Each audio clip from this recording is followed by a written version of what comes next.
The challenge a lot of times with first time hiring managers is because they're not on the talent acquisition team, they might get one repetition now, but they might not be hiring for their team for another nine Yes. months. So in some ways, Yeah. you have to have this like consistent reinforcement to best practices with the Yeah. team because there are so many, there could be such, large gaps in between when they're getting those reps. Yeah.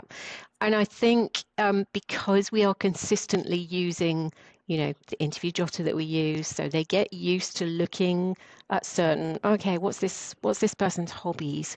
How do they learn? Because Pax8 DNA is curiosity and learning velocity is super, super important to us. So we have, you know, drills, question drills around those areas that the hiring managers get used to picking up.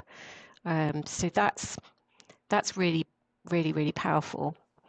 I'm just trying to think of the other thing, the interview scorecard, for example. It sounds really boring and really HR-y, doesn't it? The interview scorecard. But when you're doing your intake brief with your hiring manager, it's like, okay, let me make this simple for you. By the end of your interview, you will have read my notes. You'll have had your interview with your candidate. Now I'm going to give you a checklist to go through of what did you find? Did you find this? Did you find that? Did you find the other? And oh, it's a star rating. It's not a Caesar up thumb or down thumb. And at the end of that, it pops out a little number that says this is a 4.6 or this is a 3.6. 3.6 is not really good enough for us. We got to have 4.6 or above.